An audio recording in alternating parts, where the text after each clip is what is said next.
이놈이 죽고 싶은 게냐? 이 도둑놈이! 에그머니나 이 이야기는 말이지요. 지금으로부터 한 200년쯤 거슬러 올라간 조선 순조 임금님 시절 이야기랍니다. 이야기 한판 시작해보겠습니다. 구독과 좋아요는 사랑입니다.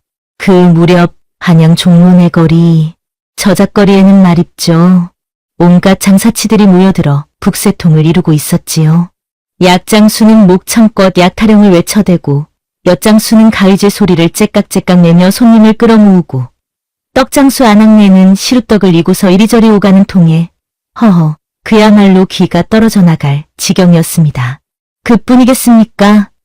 점쟁이는 괴판을 펼쳐놓고 점괘를 풀이해주고 무당은 부적을 팔면서 귀신 쫓는다고 법석을 떨고 거기다 대고 거짓대는 손을 내밀며 시주를 구걸하고 아이고 정신이 하나도 없는 게지요.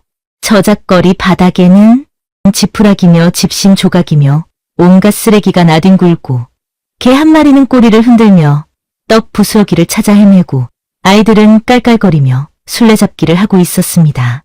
해가 중천에 떠서 내리쬐니 땀 냄새며 음식 냄새며 온갖 냄새가 뒤섞여 코를 찔렀지요. 그런데 말입니다요. 이 북적북적한 저작거리 한 구석에 요 며칠 새 새로 자리를 잡은 산이 하나가 있었으니 바로 김복술이라는 관상쟁이였습니다. 이 김복술이란 양반이 참 묘하게 생긴 사람이었지요. 키는 그리 크지도 작지도 않은 보통인데 얼굴은 쥐처럼 빼빼 마르고 눈은 여우처럼 날카롭더랬습니다.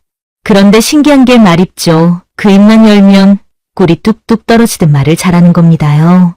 원래 이 사람은 경상도 어느 시골 양반집 삼남으로 태어났는데 과거 시험에는 번번이 떨어지고 집안은 기울어져서 끼니도 제대로 못 읽는 신세가 되어버렸거든요.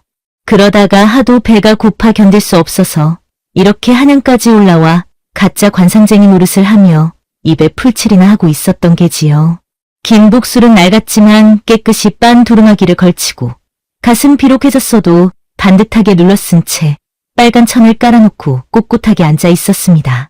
그 앞에는 낡은 관상책 한 권이 펼쳐져 있었는데 물론 그건 그냥 폼 잡는 용도였지요.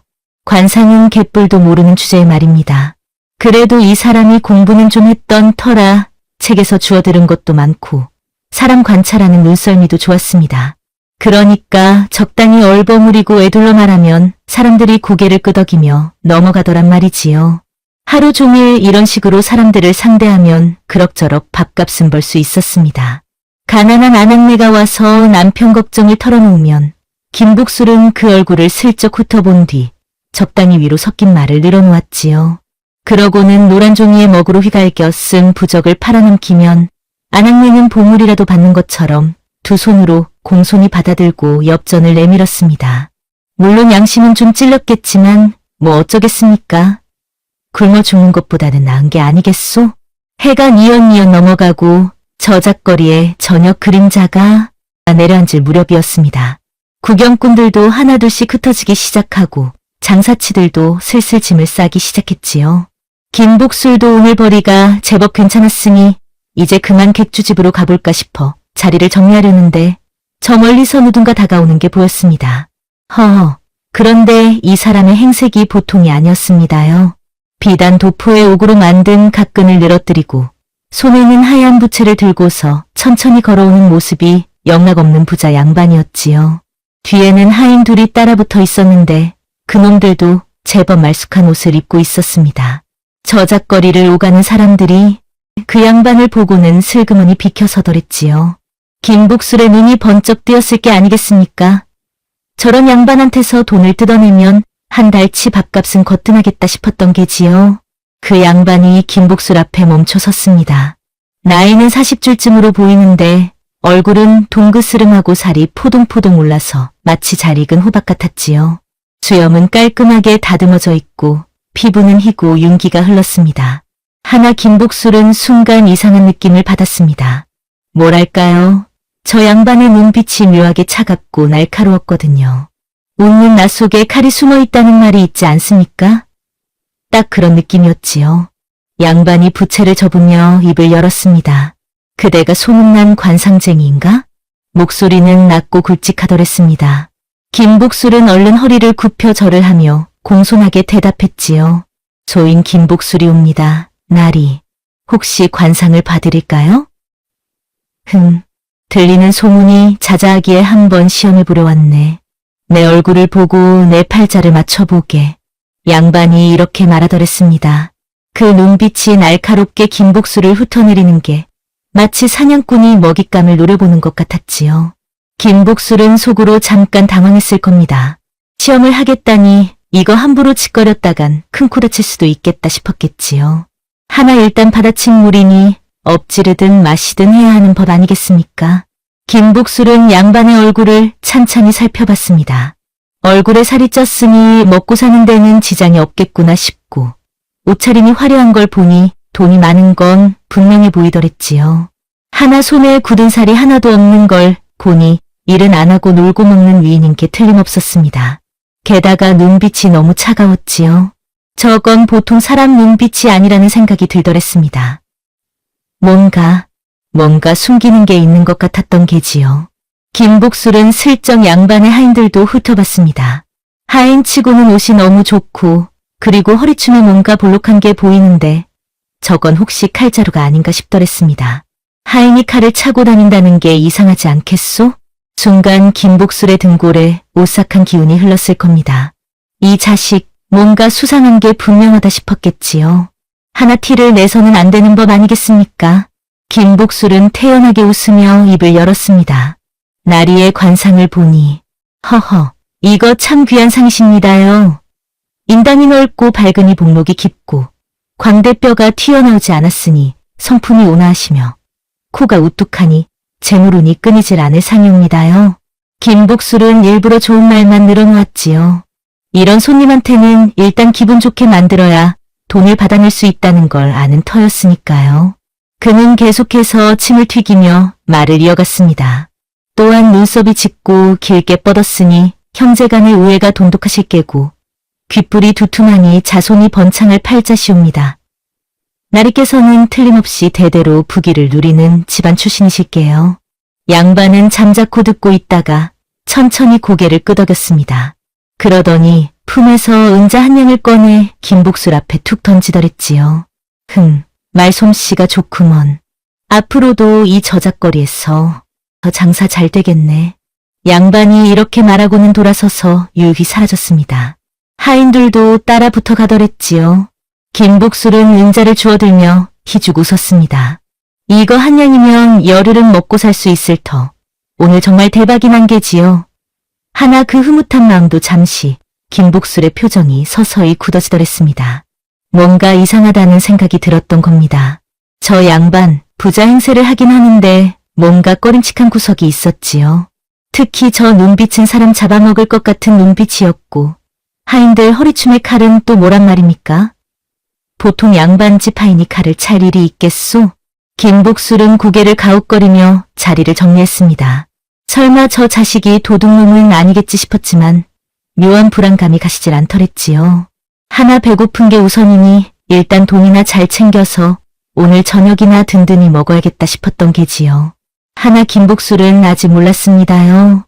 그 양반이 누구인지 그리고 앞으로 어떤 일이 벌어질지를 말입니다. 석영이 저작거리를 붉게 물들이고 김복술은 은자를 꼭 쥔 채 객주집을 향해 걸어갔습니다. 저녁 먹을 생각에 발걸음이 가벼웠지요. 한양거리에는 저녁 장사 준비를 하는 국밥집에서 구수한 냄새가 피어올랐고 주막에서는 벌써부터 술꾼들의 웃음소리가 터져 나왔습니다. 그런데 말입니다요. 그 뒤로 멀찌감치 떨어진 골목에서 아까 그 양반이 김복술을 지켜보고 있었지요. 그의 입가에는 음침한 미소가 걸려 있었습니다.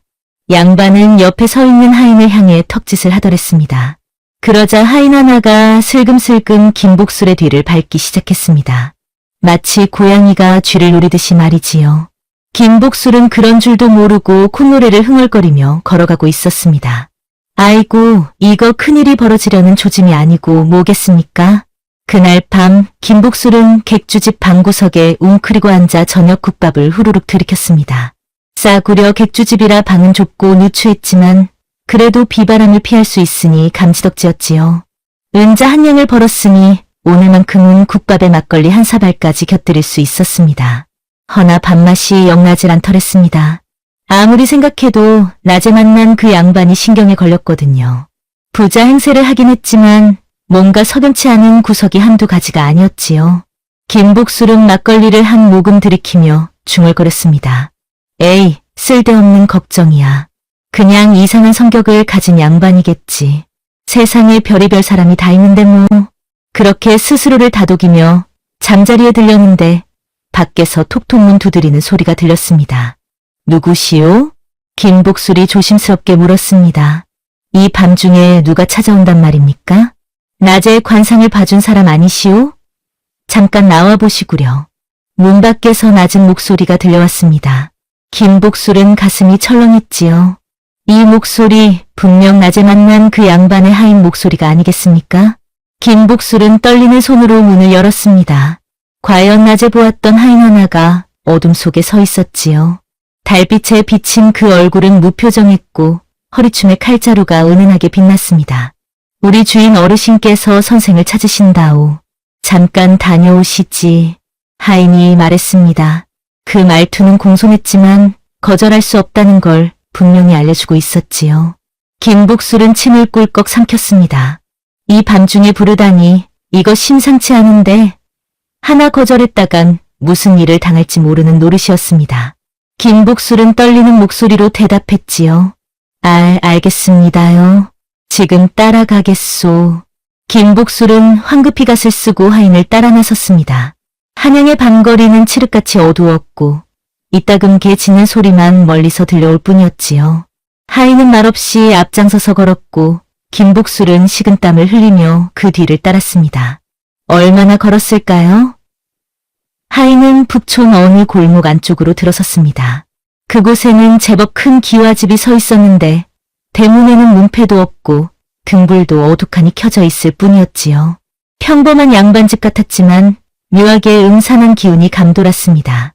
하인이 대문을 열고 안으로 들어가라는 손짓을 했습니다. 김복술은 벌벌 떨리는 다리를 억지로 움직여 안으로 들어갔지요. 마당을 가로질러 사랑채로 들어가니 낮에 만났던 그 양반이 상 앞에 앉아 있었습니다. 촛불 아래 비친 그 양반의 얼굴은 낮에 보았을 때보다 더욱 음산해 보였습니다. 양반은 천천히 고개를 들어 김복술을 바라보더니 입가에 미소를 머금었지요. 하나 그 미소는 따뜻함이라곤 조금도 없는 차가운 미소였습니다. 어서 오시게. 앉게나. 양반이 손짓으로 자리를 가리켰습니다. 김복술은 후들거리는 다리로 그 앞에 엉거주춤 앉았지요. 상 위에는 술병과 안주가 차려져 있었는데 김복술은 도무지 손이 갈 리가 없었습니다. 양반은 술잔을 들어 한 모금 마시더니 천천히 입을 열었습니다. 자네 관상을 참 잘 보더구먼. 하나 내 눈을 속일 수는 없었네. 자네는 가짜지? 양반이 날카롭게 물었습니다. 김복술은 얼굴이 하얗게 질렸지요. 들켰구나. 하나 어찌해야 할지 몰라 벌벌 떨기만 했습니다. 양반은 피식 웃으며 말을 이었습니다. 겁먹지 말게. 자네를 혼내려고 부른 게 아니네. 오히려 그 입담이 마음에 들어서 부른 거라네. 나와 함께 일하지 않겠나? 양반이 이렇게 말하더랬습니다. 김복술은 어리둥절했지요. 함께 일하자니 그게 무슨 소리란 말입니까? 양반은 술잔을 내려놓고 몸을 앞으로 기울였습니다.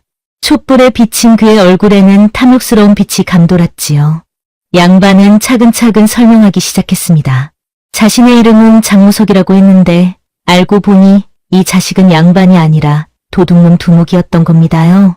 장무석은 원래 미천한 출신이었는데 젊었을 때부터 온갖 나쁜 짓을 일삼아 재물을 모았다고 했습니다. 남의 집 창고를 털기도 하고 길 가는 상인을 습격하기도 하고 심지어는 부자 행세하며 사기를 치기도 했지요. 그렇게 모은 돈으로 양반 행세를 하며 한양의 자리를 잡았다는 겁니다. 하나 그것만으로는 성에 차지 않았던 모양이지요. 장무석은 더 큰 한탕을 노리고 있었는데 그러려면 입담 좋은 사람이 필요하다는 겁니다. 그래서 저작거리를 기웃거리다가 김복술을 점찍었다는 거였지요. 장무석의 계획은 이러했습니다. 김복술이 관상쟁이 행세를 하며 부자들을 꿰어내면 장무석이 양반 행세를 하며 접근해서 재물을 빼앗는다는 것이었지요. 돈을 나눠 가지자는 제안이었습니다. 김복술은 식은땀을 뻘뻘 흘리며 들었습니다. 이거 완전히 사기 조직에 끌려 들어가는 판이 아니겠습니까? 거절하자니 목숨이 위태로울 것 같고 받아들이자니 양심이 찔리고 아이고 진퇴양난이로구먼. 김복술은 머릿속이 복잡했지요. 하나 지금 당장 거절했다가는 이 집을 살아서 나갈 수 없을 것 같았습니다. 장무석의 차가운 눈빛이 그걸 말해주고 있었거든요. 김복술은 떨리는 목소리로 대답했습니다. 소인이 나리를 어찌 거역하겠습니까? 분으로 따르겠나이다. 김복술이 이렇게 말하자 장무석의 얼굴에 만족스러운 미소가 번졌습니다. 장무석은 술잔을 들어 김복술에게 권했지요. 김복술은 떨리는 손으로 술잔을 받아 단숨에 들이켰습니다. 목구멍으로 넘어가는 술이 쓰디쓴 게 마치 독을 마시는 것 같더랬습니다. 장무석은 흐뭇하게 웃으며 말했습니다. 내일부터 당장 일을 시작하자고. 첫 목표물은 이미 정해두었다고 했지요. 종로에 사는 부자 상인 하나가 있는데 그자가 돈이 많기로 소문났다는 겁니다. 김복술이 그 상인을 꿰어내면 장무석이 나머지는 알아서 처리하겠다고 했습니다. 김복술은 고개만 끄덕일 뿐이었습니다. 속으로는 온갖 생각이 머릿속을 휘젓고 다녔지요.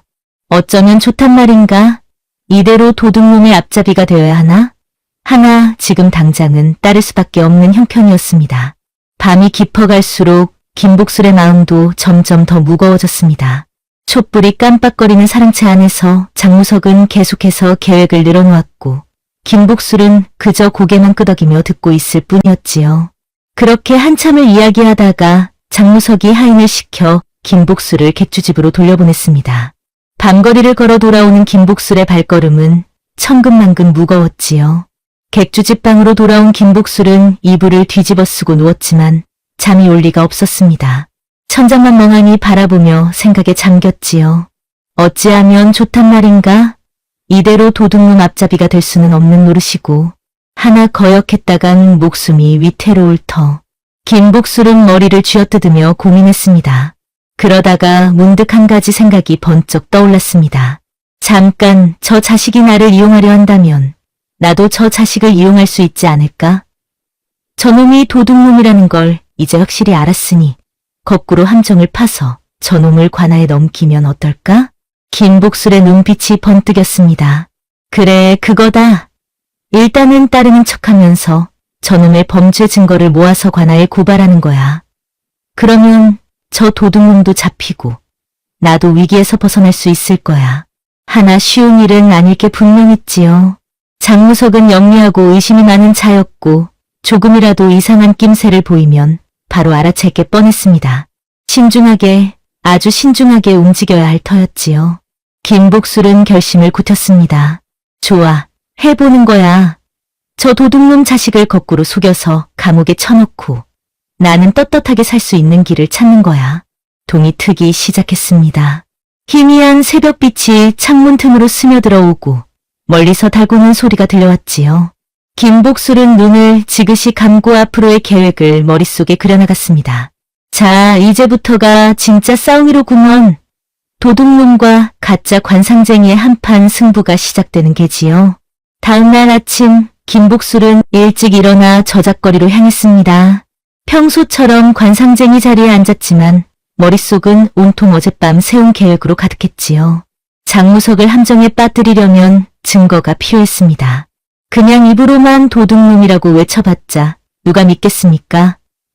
양반 행세를 하며 떵떵거리고 사는 자를 상대로 떠돌이 가짜 관상쟁이의 말을 관아에서 귀담아 들을 리가 없었지요.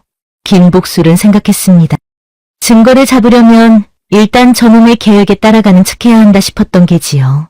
그러면서 저놈이 훔친 물건이 어디 있는지 또 다른 공범은 누구인지 알아내야 했습니다. 그걸 관아에 제보하면 틀림없이 잡힐 거라 생각했던 겁니다.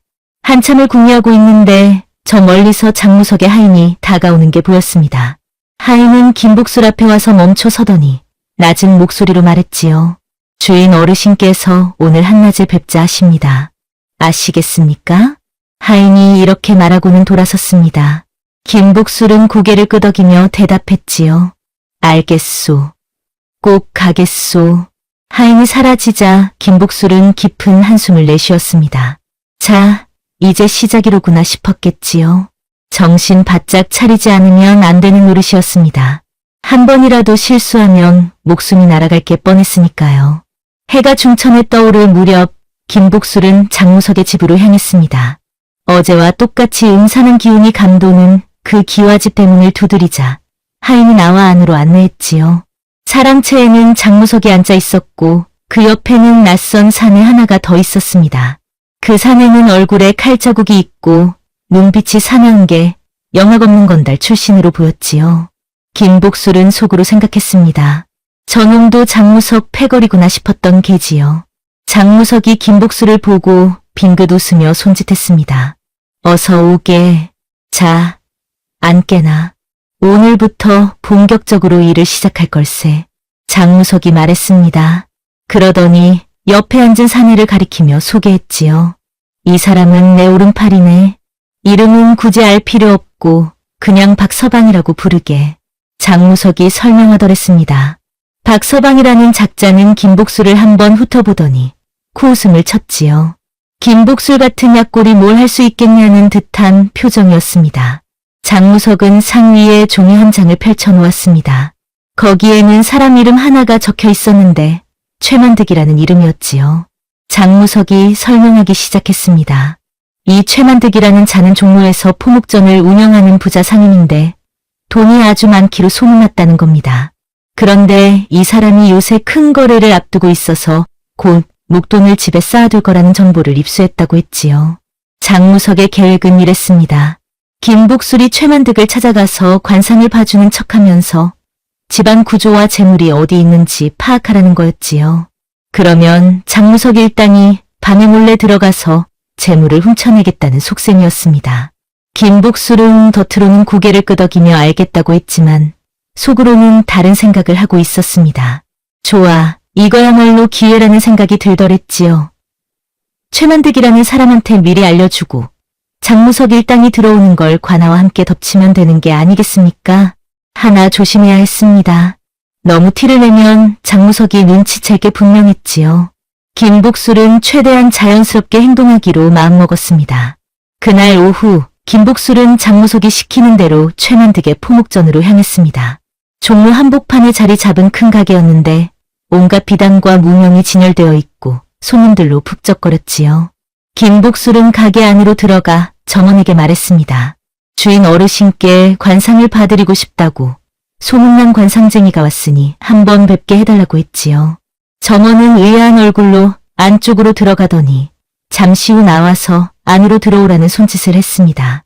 안채로 들어가니 50줄로 보이는 부유해 보이는 사내가 앉아 있었습니다. 수염이 길고 얼굴에는 인자한 기운이 돌았지요. 이 사람이 바로 최만득이었습니다. 최만득은 김복술을 보더니 고개를 갸웃거렸습니다. 관상쟁이라 자네가 무슨 볼일이 있나? 최만득이 물었습니다. 김복술은 공손하게 절을 하며 대답했지요. 소인은 저작거리에서 저 관상을 보는 김복술이라 하옵니다. 나으리의 관상이 귀하다는 소문을 들어 한번 뵙고 싶어 찾아왔나이다. 김복술이 이렇게 말하자 최만득은 피식 웃었습니다.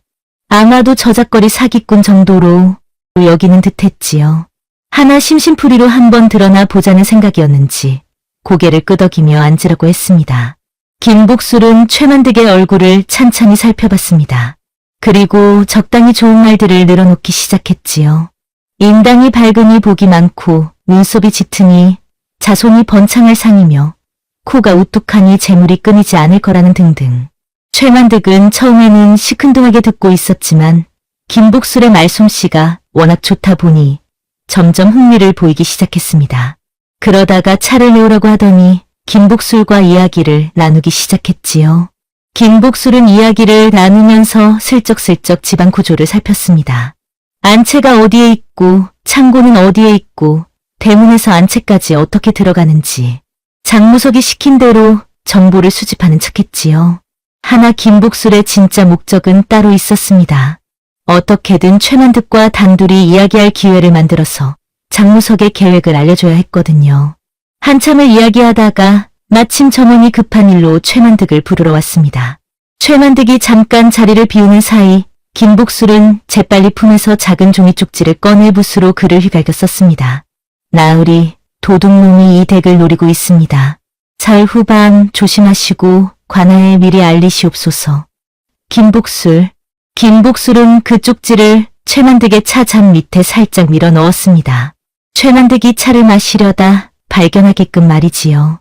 잠시 후 최만득이 돌아왔고 김복술은 아무 일 없었다는 듯 웃으며 일어섰습니다. 오늘 좋은 시간 보냈습니다, 나으리. 앞으로 복이 많이 들어오실 겁니다. 김복술이 인사를 하고 밖으로 나왔습니다. 가슴이 두근두근 뛰었지요. 과연 최만득이 저 쪽지를 발견하고 믿어줄까 하는 불안감이 밀려왔던 겁니다. 아니면 그냥 미친놈 소리라고 무시해버릴까 싶기도 했지요. 김복술은 불안한 마음을 안고 장무석의 집으로 돌아갔습니다. 장무석은 김복술이 돌아오자 반색을 하며 물었지요. 집안 구조는 어떻더냐? 재물은 어디에 있더냐? 경비는 삼엄하더냐? 김복술은 최대한 자세하게 설명했습니다. 장무석이 듣고 싶어 하는 대로 말이지요. 장무석은 흐뭇하게 고개를 끄덕이며 말했습니다. 좋아, 사흘 후반에 들이닥치자고. 그때까지 준비를 단단히 하라고 했지요. 김복술은 겉으로는 고개를 끄덕였지만 속으로는 전혀 다른 생각을 하고 있었습니다. 사흘 후면 장무석 일당은 관아, 포졸들이 쳐놓은 함정에 걸려들 거라 믿었던 게지요. 그러면 자신은 자유의 몸이 되는 거라 생각했습니다. 하나 김복술은 아직 한 가지를 더 걱정해야 했습니다. 만약 최만득이 그 쪽지를 믿지 않는다면, 혹은 최만득이 관아에 알렸는데 관아에서 시큰둥하게 넘긴다면? 그러면 장무석 일당은 그대로 재물을 훔쳐갈 것이고 김복술은 공범으로 몰릴 게 뻔했지요. 김복술은 머리를 쥐어뜯으며 고민했습니다. 더 확실한 방법이 필요하다 싶었던 게지요. 최만득만 믿고 있을 수는 없었습니다. 뭔가 보험이 필요했던 겁니다. 그날 밤 김복술은 객주집 방에서 잠도 못 자고 궁리했습니다. 그러다가 문득 한 가지 생각이 떠올랐지요. 그래, 관아에 직접 가는 거야 싶었던 겁니다. 익명으로 투서를 넣으면 되지 않겠습니까? 하나 그것도 위험했습니다. 만약 장무석이 눈치챈다면 김복술은 이리저리 궁리하다가 결국 한 가지 묘안을 떠올렸습니다. 다음날 아침 김복술은 저작거리에서 장사를 하는 척하다가 슬쩍 자리를 뜨고 관아 근처로 향했습니다. 그리고 관아 담벼락 근처에 서성이는 한 꼬마아이를 불렀지요. 김복술은 품에서 엽전 몇 잎을 꺼내 아이에게 쥐어주며 말했습니다. 이 종이를 관아 포졸한테 전해주면 떡을 더 사줄 거라고. 절대 누가 줬는지는 말하지 말라고 단단히 일렀지요. 아이는 고개를 끄덕이고는 종이를 들고 관아 안으로 쏜살같이 달려갔습니다. 김복술은 멀리서 그 모습을 지켜보다가 아이가 포졸에게 종이를 건네주는 걸 확인하고는 재빨리 그 자리를 떠났습니다. 자, 이제 준비는 다 됐다 싶었지요. 사흘 후면 장무석 일당이 덫에 걸려들 거라고 믿었던 겁니다. 김복술은 가슴을 쓸어내리며 안도의 한숨을 내쉬었지요. 하나 김복술은 아직 몰랐습니다. 장무석이 얼마나 교활한 자인지, 그리고 앞으로 어떤 반전이 기다리고 있는지를 말입니다. 사흘이 지나가는 동안 김복술은 마음을 졸이며 지냈습니다. 낮에는 저작거리에서 평소처럼 관상쟁이 노릇을 했지만 머릿속은 온통 그날 밤 일로 가득했지요. 장무석은 그 사흘 동안 김복술을 여러 번 불러 계획을 확인했습니다. 최만득의 집 구조는 어떻고 어느 시각에 들어가야 하고 창고 문은 어떻게 생겼고 김복술은 장무석이 묻는 대로 대답했지요. 하나 속으로는 계속 생각했습니다. 과연 최만득이 관아에 알렸을까? 관아에서 포졸들을 보내줄까? 드디어 약속한 날 밤이 되었습니다. 다른 구름에 가려 희미하게 빛날 뿐이었고 한양거리는 적막했지요. 김복술은 장무석의 집 사랑채에 앉아 있었습니다. 장무석과 박서방 그리고 하인 둘까지 모두 넷이 모여 있었지요. 장무석은 검은 옷으로 갈아입고 허리에 칼을 찼습니다. 박서방과 하인들도 마찬가지였지요. 횃불 대신 작은 등불 하나만 들고 자루 몇 개를 챙겼습니다. 훔친 재물을 담아갈 용도였던 게지요. 장무석이 김복술을 돌아보며 말했습니다. 자네도 함께 가야 하네. 집 구조를 제일 잘 아는 사람이 자네니까 말일세. 김복술은 가슴이 철렁 내려앉았습니다. 아니, 자신도 같이 가야 한다니. 이거 계획이 틀어진 게 아니겠습니까? 만약과나 포졸들이 덮치면 자신도 같이 잡힐 판이었지요. 하나 거절할 수는 없었습니다. 장무석의 눈빛이 의심으로 번뜩이고 있었거든요. 김복술은 떨리는 목소리로 대답했지요. 알겠습니다요. 그리하겠나이다. 일행은 반거리를 조용히 걸어 최만득의 집으로 향했습니다. 김복술은 다리가 후들거렸지만 어쩔 수 없이 따라가야 했지요. 머릿속으로는 계속 기도했습니다. 제발 관아 포졸들이 미리 와 있기를, 제발 자신이 무사하기를 말입니다. 최만득의 집 근처에 도착하자 장무석은 일행을 멈춰 세웠습니다. 그리고 주변을 살피더니 고개를 끄덕였지요. 인기척이 없는 걸 확인한 겁니다. 좋아, 들어가자. 장무석이 낮은 목소리로 명령했습니다. 박서방과 하인들이 앞장서서 담을 넘기 시작했지요. 김복술은 가슴이 쿵쾅거렸습니다.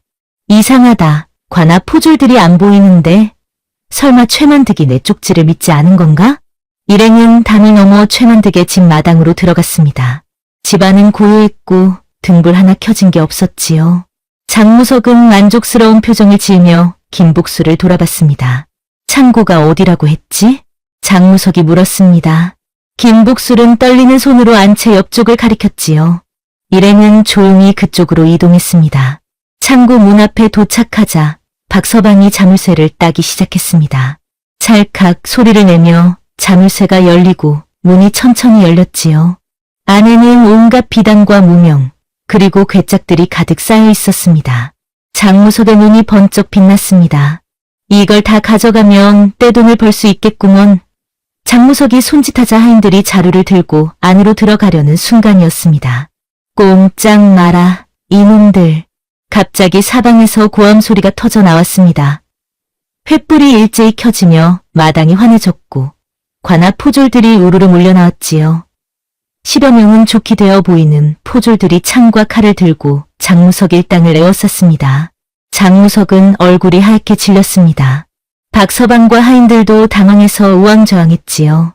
이게 어찌 된 일이란 말입니까? 포졸 대장이 앞으로 나서며 소리쳤습니다. 도둑놈 장무석, 이제 다 끝났다. 순순히 손을 들어라. 포졸 대장이 외쳤습니다. 장무석은 이를 악물고 칼을 뽑아 들었지요. 박서방과 하인들도 칼을 뽑았습니다. 허나 포졸들의 수가 너무 많았습니다.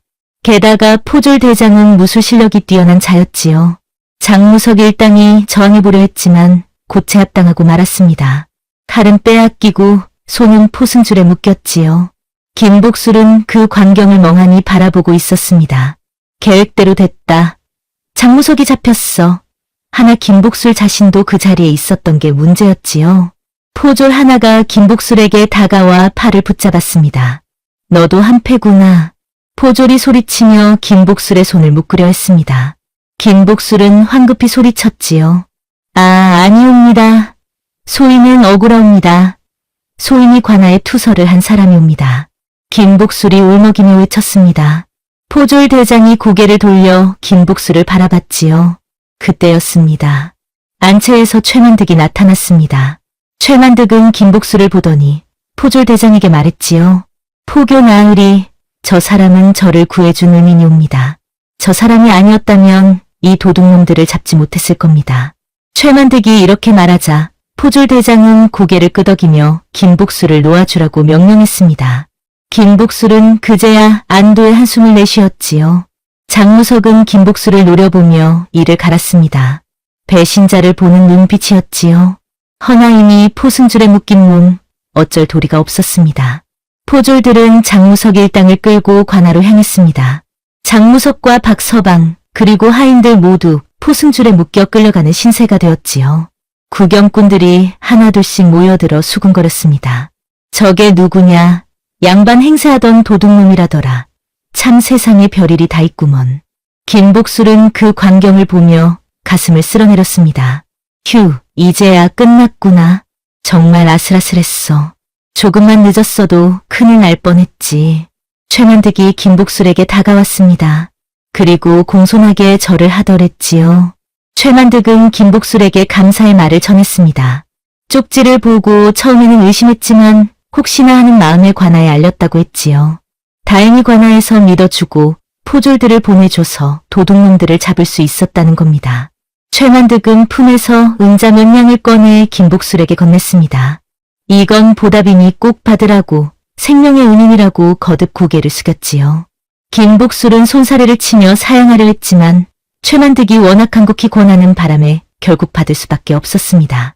은자가 손에 묵직하게 느껴졌지요. 최만득은 김복술에게 말했습니다. 앞으로 혹시 어려운 일이 있으면 언제든 찾아오라고, 자신이 힘닿는 데까지 도와주겠다고 했지요. 김복술은 감사하다며 거듭 절을 했습니다. 그렇게 밤의 소동은 끝이 났습니다. 김복술은 객주집으로 돌아가는 발걸음이 한결 가벼웠지요. 손에 쥔 은자도 은자지만 무엇보다 목숨을 건진 게 다행이었습니다. 객주집 방에 돌아와 누우니 그제야 온몸에 힘이 쭉 빠지더랬습니다. 긴장이 풀리니 피로가 밀려왔지요. 김복술은 천장을 바라보며 혼잣말을 중얼거렸습니다. 정말 아슬아슬했어. 하마터면 나도 도둑놈 신세가 될 뻔했잖아. 앞으로는 정말 바르게 살아야겠어. 그런데 말입니다요. 김복술은 아직 한 가지를 몰랐습니다. 이 일이 완전히 끝난 게 아니라는 걸 말이지요. 며칠 후 김복술이 저작거리에서 평소처럼 장사를 하고 있는데 관아 포졸 하나가 찾아왔습니다. 김복술은 가슴이 철렁했지요. 혹시 또 무슨 일이 생긴 건가? 포졸은 김복술에게 말했습니다. 관아 사또께서 김복술을 부르신다고 당장 따라오라고 했지요. 김복술은 어리둥절했지만 거역할 수는 없었습니다. 황급히 짐을 챙겨 포졸을 따라 관아로 향했습니다. 관아에 도착하니 사또께서 높은 자리에 앉아 계셨습니다. 장무석과 박서방 그리고 하인들은 마당에 꿇어앉아 있었지요. 김복술도 그 앞에 무릎을 꿇었습니다. 사또께서 입을 여셨습니다. 내가 김복술이냐? 사또께서 물으셨습니다. 김복술은 떨리는 목소리로 대답했지요. 그러하옵니다. 사또 나으리. 사또께서 고개를 끄덕이시더니 장무석을 가리키며 말씀하셨습니다. 사또께서는 장무석을 신문한 결과 그동안 이 자가 저지른 죄가 한두 가지가 아니라는 걸 밝혀냈다고 하셨습니다. 여러 집을 털었고 상인들을 협박해서 돈을 뜯어냈고 심지어 사람을 다치게 한 일까지 있었다는 겁니다. 이 모든 죄를 밝혀낸 건 김복술의 고발 덕분이라고 하셨지요. 사또께서는 김복술을 칭찬하셨습니다. 용기 있는 행동이었다고, 덕분에 한양에서 악질 도둑놈을 소탕할 수 있었다고 하시며 상을 내리시겠다고 하셨지요. 김복술은 얼떨떨했습니다. 상을 받다니 가슴이 벅차올랐지요. 사또께서는 은자 10냥을 하사하셨습니다. 김복술은 떨리는 손으로 받아 이마에 대고 거듭 절을 올렸지요. 이렇게 큰 돈을 받아보기는 태어나서 처음이었습니다. 장무석은 김복술을 째려보며 이를 갈았지만 이미 늦은 일이었습니다. 장무석과 일당들은 곧 유배형에 처해질 예정이었지요. 멀고 먼 변방으로 쫓겨가는 신세가 되는 겁니다. 김복술은 관아를 나서며 하늘을 쳐다봤습니다. 구름 사이로 햇살이 쏟아져 내렸지요. 정말 기분이 좋더랬습니다. 이제 떳떳하게 살 수 있겠다는 생각이 들었던 겁니다. 관아에서 나온 김복술은 은자 10냥을 품속에 꼭 껴안고 저작거리로 돌아왔습니다. 최만득에게 받은 은자까지 합치면 제법 큰 돈이 손에 쥐어진 셈이었지요. 이 돈이면 한동안 걱정 없이 지낼 수 있을 터였습니다. 하나 김복술의 마음은 편치 않았습니다. 저작거리에 다시 앉아 관상쟁이 노릇을 하려니 양심이 자꾸 찔렸거든요. 장무석 같은 도둑놈을 잡기는 했지만 자신도 따지고 보면 사기꾼이나 마찬가지 아니겠습니까? 김복술은 빨간 천을 깔고 앉았지만 손님이 오면 전처럼 거짓말을 늘어놓기가 꺼림칙했습니다. 아낙네가 와서 남편 걱정을 털어놓으면 전에는 적당히 애둘러 말하며 부적을 팔아먹었는데 이제는 그게 잘 안 되더랬지요. 해가 저물어갈 무렵 김복술은 자리를 정리하며 깊은 한숨을 내쉬었습니다. 이렇게 살아서는 안 되겠다는 생각이 들었던 겁니다. 장무석을 잡으면서 깨달은 게 있었지요. 거짓으로 사는 삶은 언젠가 탄로가 나고 그러면 더 큰 화를 입게 된다는 걸 말입니다. 김복술은 객주집으로 돌아가는 길에 문득 어린 시절 생각이 났습니다. 경상도 시골 양반집에서 태어나 글을 배우던 그때를 말이지요. 아버지는 과거 공부를 열심히 하라고 했고, 형님들은 출세해서 집안을 일으켜 세우라고 했지요.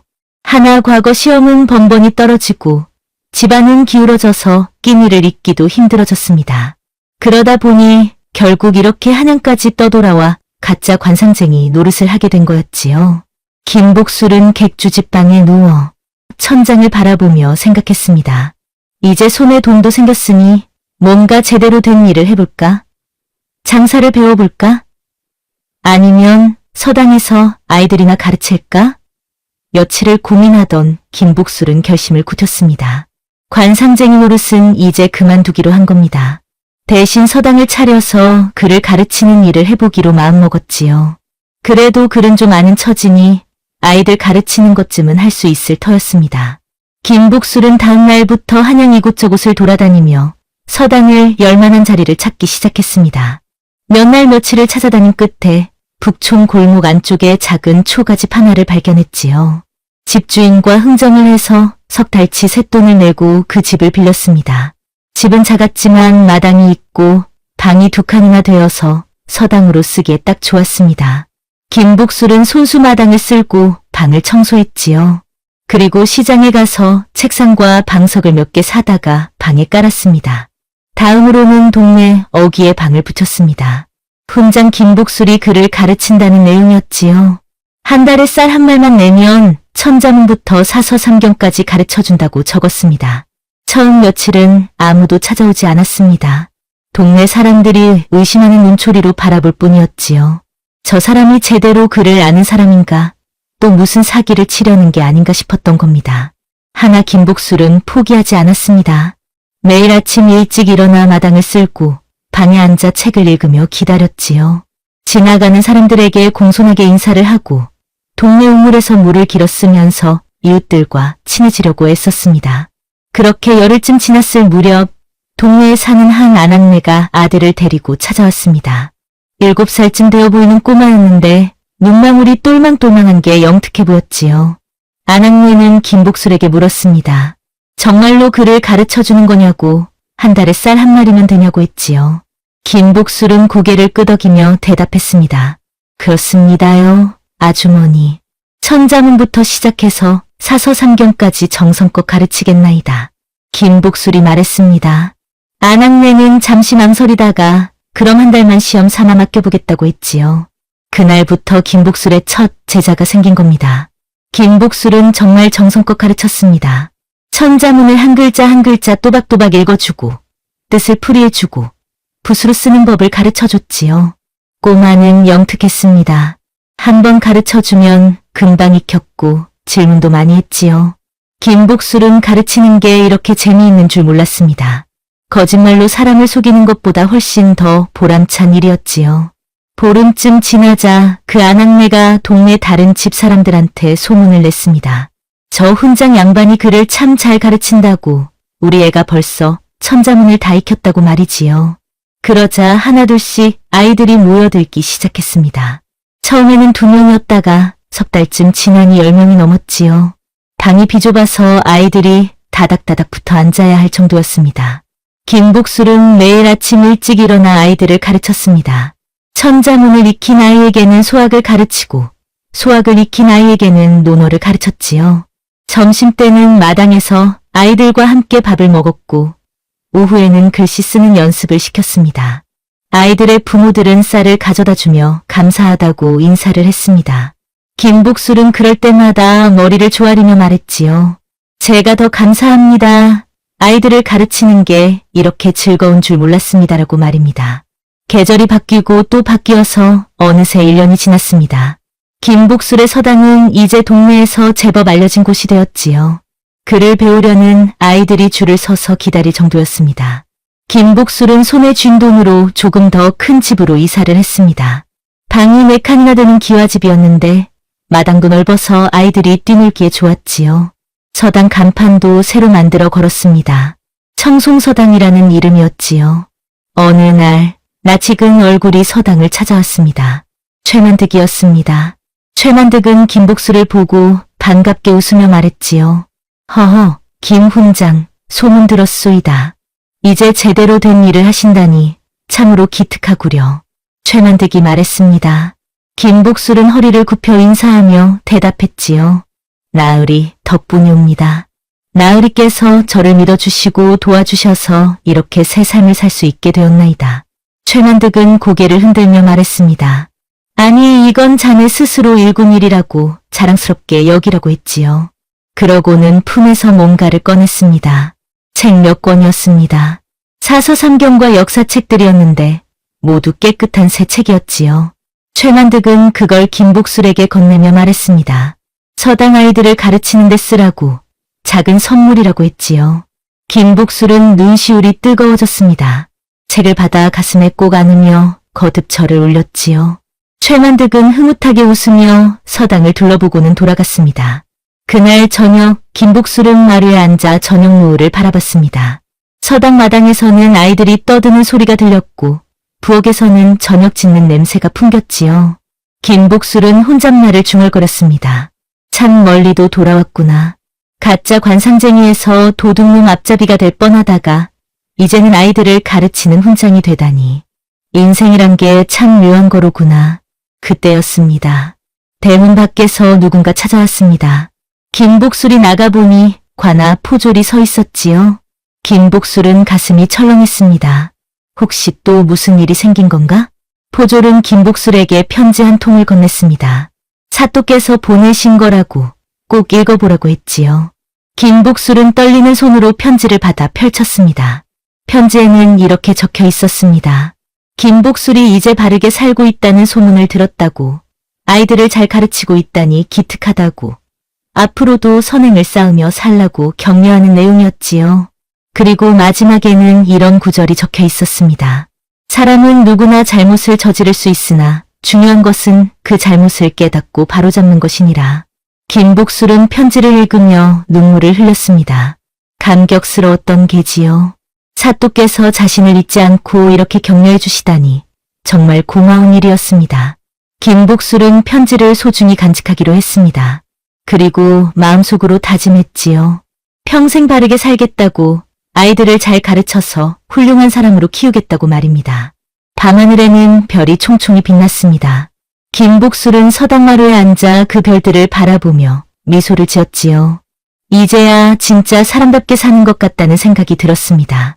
허나 김복술은 아직 몰랐습니다. 이 이야기의 마지막 반전이 하나 더 남아있다는 걸 말이지요. 세월은 물 흐르듯 흘러갔습니다. 김복술이 청송서당을 연 지도 어느덧 3년이 지났지요. 서당은 날로 번창했고 아이들은 20이 넘게 모여들었습니다. 봄이 되면 마당에 복숭아꽃이 피고, 여름이 되면 아이들이 마루에 앉아 부채질을 하며 글을 읽고, 가을이 되면 은행나무 잎이 노랗게 물들고, 겨울이 되면 눈 쌓인 마당에서 아이들이 눈사람을 만들었지요. 김복술은 그 모습을 보며 흐뭇한 미소를 지었습니다. 서당 제자 중에는 과거 시험에 붙은 아이도 생겼습니다. 처음 왔던 그 꼬마가 이제 청년이 되어 소과에 합격한 겁니다. 그 소식을 들은 날 김복술은 기쁨의 눈물을 흘렸지요. 자신이 가르친 제자가 이렇게 출세하다니 이보다 더 큰 보람이 어디 있겠습니까? 동네 사람들도 이제는 김복술을 존경하는 눈으로 바라봤습니다. 김 훈장님은 인품도 훌륭하고 글도 잘 가르친다고, 자식을 맡기면 안심이라고 입을 모아 칭찬했지요. 어느 가을날이었습니다. 낙엽이 하늘하늘 떨어지는 오후, 대문 밖에서 낯선 사람이 찾아왔습니다. 김복술이 나가보니 관복을 입은 양반이 서 있었지요. 그 양반은 김복술을 보더니 공손하게 절을 했습니다. 김복술은 어리둥절했지요. 관복을 입은 양반이 자신한테 절을 하다니 이게 무슨 일이란 말입니까? 김 훈장님이시옵니까? 소위는 한성부 이방으로 있는 방문길이라 하옵니다. 그 양반이 말했습니다. 김복술은 얼른 답례를 하며 대답했지요. 아, 예. 소인이 김복술이옵니다. 무슨 일로 이렇게 찾아오셨습니까? 방문길이라는 양반은 품에서 문서 하나를 꺼내 김복술에게 건넸습니다. 김복술은 의아한 얼굴로 그 문서를 받아 펼쳐봤지요. 문서에는 놀라운 내용이 적혀 있었습니다. 3년 전에 잡혔던 도둑놈 장무석의 재산을 몰수했는데 그 재산 중 일부를 김복술에게 나눠주겠다는 내용이었습니다. 장무석을 잡는 데에 공을 세웠으니 당연한 일이라는 거였지요. 김복술은 깜짝 놀랐습니다. 재산을 나눠준다니 문서에 적힌 액수를 보니 은자 50냥이었습니다. 어마어마한 거금이었지요. 박문길은 김복술에게 설명했습니다. 장무석이 그동안 훔친 재물을 조사해보니 엄청난 액수였다고. 피해자들한테 돌려주고 남은 것을 관에서 몰수했는데 그중 일부를 공을 세운 사람들에게 나눠주기로 했다는 겁니다. 최만득도 받았고 당시 수사를 지휘한 포교도 받았고 김복술도 받게 된 거라고 했지요. 김복술은 손사래를 치며 말했습니다. 아니, 저는 그저 제 목숨을 건지려고 한 일일 뿐인데 이렇게까지 하실 필요가 없다고 그냥 관에서 쓰시라고 했지요. 하나 박문길은 고개를 저었습니다. 이건 규정에 따른 것이니 받아야 한다고. 거절하면 오히려 관할을 난처하게 만드는 것이라고 했지요.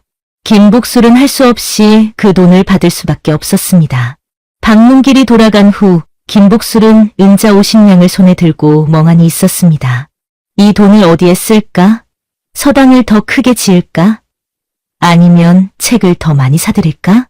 김복술은 며칠을 고민했습니다. 그러다가 문득 한 가지 생각이 떠올랐지요.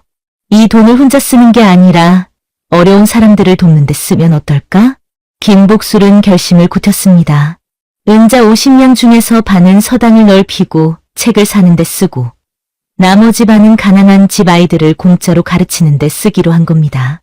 그날부터 김복술은 동네 방방곡곡을 돌아다니며 가난한 집을 찾았습니다.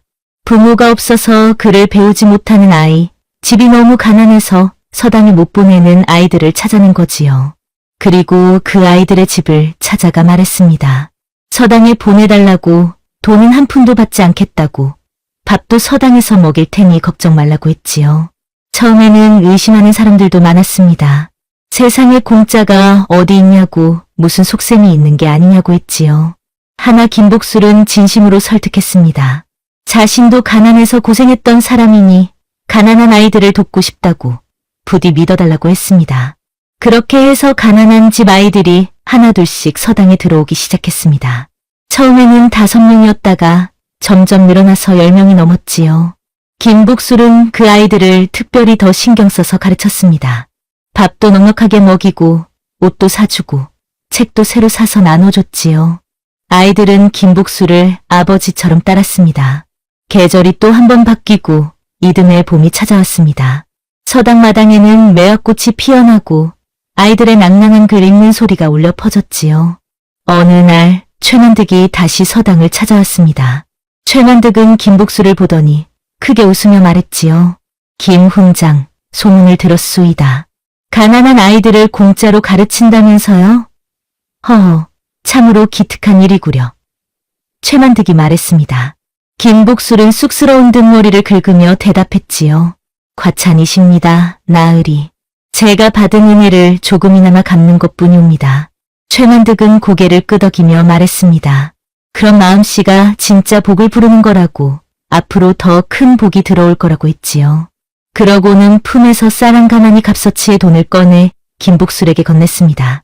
아이들 먹이는데 보태 쓰라고 했지요. 김복술은 사양하려 했지만 최만득이 워낙 간곡히 권하는 바람에 결국 받을 수밖에 없었습니다.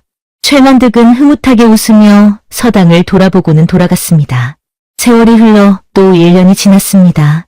김복술의 서당은 이제 한양에서도 손꼽히는 명성을 얻게 되었지요. 부잣집 아이들도 오고 가난한 집 아이들도 와서 신분을 가리지 않고 함께 공부했습니다. 김복술이 가르친 제자 중에는 과거에 급제한 아이들이 여러 생겼습니다. 그 중에는 가난한 집에서 태어나 공짜로 배운 아이도 있었지요.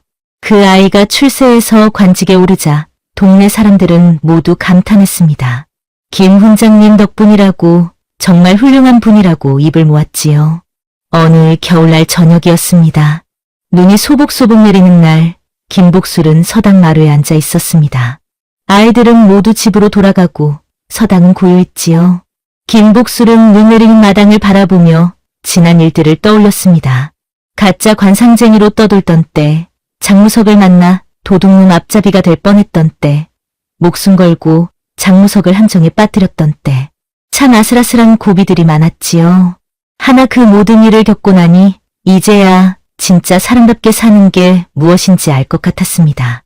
김복술은 혼잣말을 중얼거렸습니다. 복이란 게 뭘까? 돈이 많은 게 복일까? 높은 벼슬에 오르는 게 복일까? 아니야. 진짜 복은 바르게 살면서 다른 사람을 돕는 거야. 그게 진짜 복이지. 그때였습니다. 대문 밖에서 누군가 노크하는 소리가 들렸지요. 김복술이 나가보니 한 아낙네가 어린아이의 손을 잡고 서 있었습니다. 아낙네는 눈물을 글썽하며 말했지요. 아낙네는 남편을 잃고 혼자 아이를 키우는데 너무 가난해서 먹고 살기도 힘들다고 했습니다. 하나 아이만큼은 그를 배워서 출세시키고 싶다고 부디 걷어달라고 애원했지요. 김복술은 아낙네의 손을 잡으며 말했습니다. 걱정하지 말라고, 아이를 잘 가르치겠다고, 돈은 한 푼도 받지 않을 테니 안심하라고 했지요. 아낙네는 땅에 엎드려 절을 했습니다. 김복술은 아낙네를 일으켜 세우고 아이의 머리를 쓰다듬으며 미소를 지었습니다. 눈은 계속 내렸습니다. 하얀 눈이 세상을 덮어가고 서당 지붕에도 눈이 소복이 쌓였지요. 김복술은 서당 안으로 들어가며 생각했습니다. 이게 진짜 복이구나. 남을 돕고 아이들을 가르치고 바르게 사는 것. 이게 진짜 사람답게 사는 거야. 장무석처럼 욕심을 부리다가는 결국 망하는 법이지. 과한 욕심은 화를 부르는 법이란 걸 잊지 말아야 해. 김복술은 서당방에 불을 밝히고 내일 아이들을 가르칠 책을 펼쳤습니다. 눈 내리는 소리가 고요하게 들려왔고 김복술의 얼굴에는 평화로운 미소가 떠올랐지요.